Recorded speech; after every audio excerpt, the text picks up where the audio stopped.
and the deadlift will become your best friend. So sorry, Larry or David or Joan or Jennifer, whoever your best friend may be, they are going to be replaced by a deadlift, and they're just going to have to deal with that now, aren't they? Simon Miller, the bald, can't say that word, and also the new Flexus is here having a little bit of a chat with you. If you want to know some secrets that you're never going to be able to, behind the fourth wall secrets, there's a massive fan right there blowing air into my face, and I'll try and get rid of the sound afterwards. And I am literally just in my pants today. I'm not going to show you this, but it's just so hot. I was like, why even bother putting on trousers? This is the kind of relationship I feel like we have now. I've trusted you. Do not turn around and kick me in the ass and break my heart. It's happened before. I don't want it to happen again. These things that we are dealing with today actually happened around about 12 months ago, around about 1 year ago. It was on the Joe Rogan podcast, so you may have been aware of them. But somebody mentioned it in the comments the other day, and I was like, oh, I'll check it out. But then I saw it was in 2019. I thought, it's not very topical. But then there was another person. I was like, oh my gosh, it's like there's another pandemic or an epidemic. People are listening to this Joe Rogan show, and they want to know the deal. So here's my thoughts. So it surrounds Robert Oberst. I think that's how you pronounce his name. He's a world's strongest man. He's competed quite regularly. I think he made it all the way to the finals lastly in 2018. I can't remember off the top of my head. And he's got a very successful podcast. Goldberg, my dad, if you know, you know, was on it the other day where he called out Roman Reigns. Quick opinion on that. I'm pretty sure it's a work and they're going to do Roman Reigns versus Goldberg down the line. Anyway, not here to talk about that today. When he was on the Joe Rogan show, he was talking about lots of things and lifting and you should do this and do that. But when it came to deadlifts, and you know, deadlifts is a really popular move in the gym, he said, if you're deadlifting to be a better deadlifter, fine. And if you're not, you're doing that for deadlift's sake. Don't effing do it. The risk to reward ratio is a joke. Now, obviously, what he's getting at here is that the deadlift and the squat are exercises or compound movements that are quite dangerous to perform. Because of course they are. If you get your squat wrong, you can screw up your knees, you can screw up your back. I mean, you can pretty much screw up any muscle on your body or any bone on your body. And it's the same with the deadlift, although with the deadlift, it's always going to be more focused on your back. Because obviously when you pick it up, you should drive through your feet, through your calves, through your legs, and then it's your lower back that kicks in as well as everything else. Now, hands up. If you've been doing deadlifts, look, my hand's gone up. If you've been doing deadlifts and you've injured yourself from doing deadlifts, of course I have. We've all done it, especially in your early years. I'm sure that you get a little bit carried away. You go through your 1 rep max and it's too much and you put your back out. It's one of these things that happens. And that's what he's talking about. He thinks there are other ways that you can work your back or, hit hypertrophy or muscle breakdown from doing other exercises. However, my thing with it really, again, somebody said, oh, Simon, should I stop doing deadlifts? And I was like, no, I don't really think that you should, because you can say that about all exercises. You could screw up a bench press and you could hurt your shoulder. I injured my shoulder once from doing shoulder presses. You know, it can just happen. One day I pulled my hamstring just getting out of bed. That was a bad day. I was like, man, somebody's got it in for me. So even though the risk-reward scenario, as he presents it, is more probably up there when it comes to the deadlift, I don't think you don't want to do it, because I always talk about this before.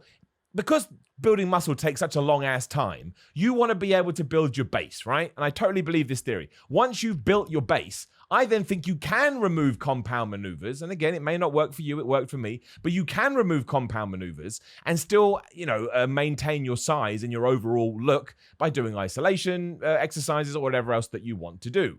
But to get there, you've got to be able to deadlift. And I deadlifted for years and I took some time off and now I've gone back to it because I love the damn thing so much. But what you have to remember is do not pursue that 1 rep max unless, like Rob says, you are going after your 1 rep max, you're a strongman or you're a power lifter. No, you do not have to be doing 200 kilograms plus if you're just trying to break down your muscles. No one's going to think you're a wuss. No one's going to think you're a pansy. And if they do, that's on them. What a shitty life, sorry YouTube, what a crap life they have, that they have no other problems. They're going to come up to you and go, I don't think your deadlift's very good. You need to lift more. Like, why do you care? Why do you care? And then I bet 99% of the time they try and do their deadlift and they've got crappy form anyway. But just knock the weight down. Knock the weight down. Even if you're doing 100 kilograms, 110, 120, 80, 50, 40, just the bar. It doesn't matter. Perfect your form, and that's going to be more beneficial for you going down the line anyway. And then you can do progressive overload and put on a 5 kilogram here, a 10 kilogram here, and then you're still deadlifting, you're still doing compound movements, but everything's going to be all right. Now,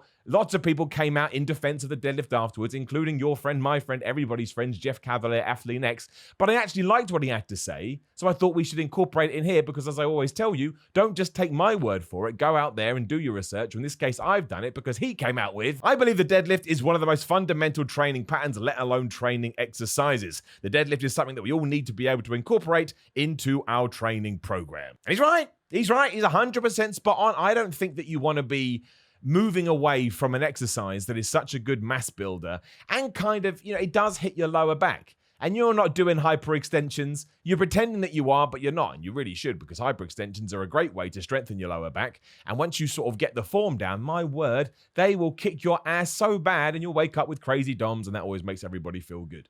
But I'm certainly with Jeff Cavalier on this message. Health and safety has to come first, but that comes down to the whole thing of strength versus form. Way too many people are focused on strength when you really have to be focused on your form. Without form, what have you got? Like, this is a true story. I was in the gym the other day and I was doing preacher curls. And because we've had so long outside of a gym, because we've been working out from home, I was only doing it with 10 kilograms on each side. So 20 kilograms, the bar, I don't know how much a easy bar weighs, 5 kilograms, maybe 10. It's irrelevant, right? It's not like when you're doing an Olympic bar and you can probably work that into your lift. And some guy came up to me and said, why are you only doing 20 kilogram preacher curls? And I almost went, what a strange question, weird little man. But I didn't, because I like to think I'm a nice guy. And I said to him, I said, well, there's no point me smashing on 25, 30, 35, 40. I can't even remember what I used to lift. I'd have to look in my notebook, always keep notes, track your progress. But I was like, right now, I haven't done preacher curls in a long time. I want to see where I'm at. And again, my priority when I'm in the gym is my form. And if my priority is my form, why on earth would I load it up? Like, who am I trying to impress? Nobody. And if you even do one set where, let's say you smashed out 24 reps, which is probably too high, probably not too bad to do here and there. But let's just say I did 24 reps. Okay, well then I've told myself, I've been smart, I've been safe. You can absolutely add on some more weight and try and hit that 12, 14, 16 rep range, which I think is what you want to be aiming for. 45-second time under tension, blah, blah, boring. And that's the same for the deadlift. You just do exactly the same thing, but it has become a vanity exercise, crazily, in many ways, where people think they need to be lifting an incredible amount of weight. Otherwise, they failed the system somehow. And I totally understand. I do it as well. Hand goes back up. When you do see a guy smash out a load of weight, of course you look over. It's impressive. But if that person, or girl, I should say, I use guy as a multi-term, but I shouldn't do that. But if that person then tries to lift it, and their knees are all over the place and they're shaking and it looks like their back's about to explode, well, I look away and I go, oh, what an idiot. Because deep down, we're all dicks. So, I don't necessarily think that it's, again, unless you do a big lift with good form, ain't nobody going to be celebrating you on videos like this, which can be rolling our eyes. So you should be deadlifting, but please just be smart with it. And remember, when you do hear quotes like this, and look, he's an authoritative guy on the situation. He's a flipping strongman. You have to be doing it if you want to be strongman or a powerlifter. You have to be doing deadlifts, you just do. But I would say, even if your goal is to be a fit person, incorporate deadlifts, be smart with it. Don't push yourself too hard at first. Learn what is capable. And then, much like you would do with any other muscle group, you don't have to go from 80 kilograms to 400 kilograms just because it's a deadlift. Go from 80 to 85. Go to 85 to 90. Take your time. Warm up. Make sure that you're not over fatiguing or putting yourself in a dangerous situation, and the deadlift will become your best friend. So sorry, Larry or David or Joan or Jennifer, whoever your best friend may be, they are going to be replaced by a deadlift, and they're just going to have to deal with that now, aren't they? There you go. That's my opinion on my deadlift. It's my favorite exercise by and large. I love it. I think it's awesome. But even I knew when to cycle it in, cycle it out, because I listened to my body. Like the video, share the video, slash that subscribe button, hit the bell, ding ding, so you know what's going on. Merchandise, simonmiller.bigcartel.com.